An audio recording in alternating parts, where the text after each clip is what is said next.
कांग्रेस तो कहीं ना कहीं मेरा मर्डर करना चाहती थी। कांग्रेस तो कहीं ना कहीं मेरा मर्डर करना चाहती थी, क्योंकि जो लोग भ्रष्टाचार में लिप्त हो, जो हरियाणा जलाने में हो, जो हरियाणा को बांटने में हो, जो हरियाणा के लोगों के साथ भेदभाव और तिरस्कार करते हो उनका, जो केवल लट के दम पे सारी चीजें हासिल करना चाहते हो, ऐसे लोगों को हरियाणा नहीं पसंद करता। हरियाणा तो कहीं ना कहीं मेरा मर्डर करना चाहती थी। कांग्रेस के लोग जिस तरीके से करते थे, वो उस समय की जो और दूसरी पार्टियां हैं उनको विरोधी ना मान करके मेरे को दुश्मन मानती थी। वो अंग्रेजों के दिखाए हुए रास्ते पर चलने वाले लोग हैं। जो ब्रिटेन की लोकसभा है ना, वहाँ जो संसद है, उसमें एक कहावत है अंग्रेजी में कि we have enemies at the back, opponents at the front.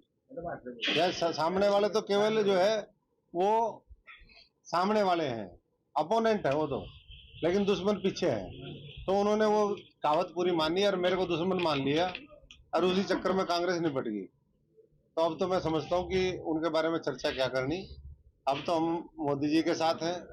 2047 का विकसित भारत बनाने के लिए उन्होंने जो बड़ा विजन देखा है, बड़ा संकल्प लिया है, मनोहर लाल जी ने जिस तरीके से 9.5 वर्षों में हरियाणा में तेजी से काम किया, आज उस सोच के साथ मिलकर के पूरे हरियाणा का कैसे भला हो, देश के 140 करोड़ लोगों का भला कैसे हो, किसान, मजदूर, गरीब आदमी, हमारा नौजवान, हमारी माताएं बहनें, हमारा कर्मचारी वर्ग, वो कैसे आगे बढ़े, हमारा व्यापार उद्योग धंधे कैसे स्थापित हो, उसके ऊपर काम कर रहे हैं।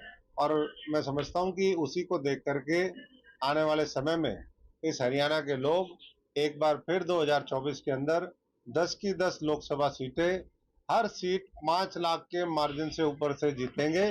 और मनोहर लाल जी, जिनको ये जिम्मेदारी दी गई है, पार्टी ने उम्मीदवार बनाया है, जिनकी बड़ी भूमिका है, जो त्यागी व्यक्ति है, जिन्होंने एक हमेशा सादगी का परिचय दिया।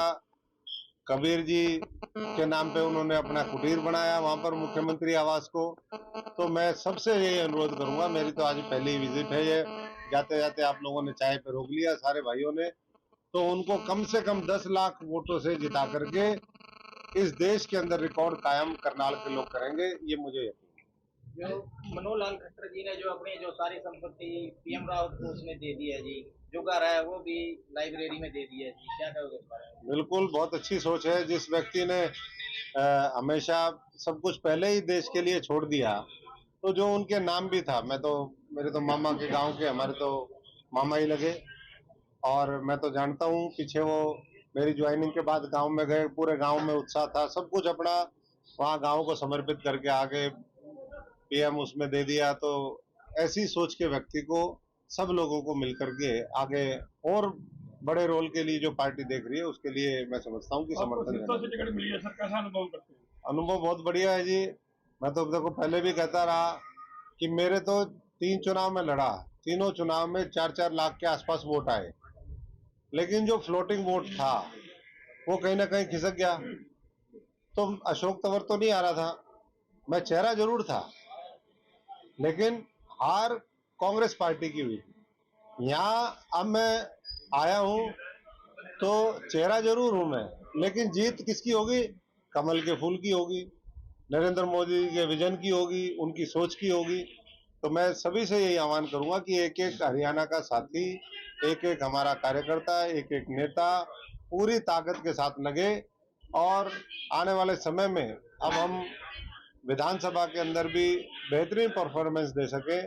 पीछे उस समय हमारे जैसे लोग संघर्ष करते थे, जो सच्चे ईमानदार थे, पैदल चलते थे, साइकिल चलाते थे, तो इतनी 31 सीटें आ गई। अब तो मुझे नहीं लगता कि 10 का भी आंकड़ा ये लोग पार कर पाएंगे, क्योंकि जो लोग भ्रष्टाचार में लिप्त हो, जो हरियाणा जलाने में हो, जो हरियाणा को बांटने में हो, जो हरियाणा के लोगों के साथ भेदभाव और तिरस्कार करते हो उनका, जो केवल लट के दम पे सारी चीजें हासिल करना चाहते हो, ऐसे लोगों को हरियाणा नहीं पसंद करता। हरियाणा एक हरियाणी, एक 36 बिरादरी, वो मनोहर लाल जी, नायब सैनी जी, और मैं समझता हूँ कि मोदी जी के चेहरे को देख करके एक तरफा वोट, क्योंकि वहाँ पे पंजाब भी टच करता है ना इस साल में आपको। हाँ, तो पंजाब में बहुत, मैं समझता हूँ कि वहां भी जन आक्रोश है लोगों के अंदर। वहां किसानों को जबरदस्ती भड़काया जा रहा है पंजाब के केवल इसलिए कि वो सरकार उनको जो वायदे किए थे वो नहीं दे पा रही है। तो ऐसे में कहीं ना कहीं जो है वो कोशिश करती है कि ऐसे लोगों को, कुछ किसान भी उसमें हो सकते हैं, लेकिन दूसरे लोगों को भी उसकी आड़ में आकर के और हरियाणा के भाईचारे को, हरियाणा की शांति को, हरियाणा की कानून व्यवस्था को खराब करें, ये उनका एक एजेंडा।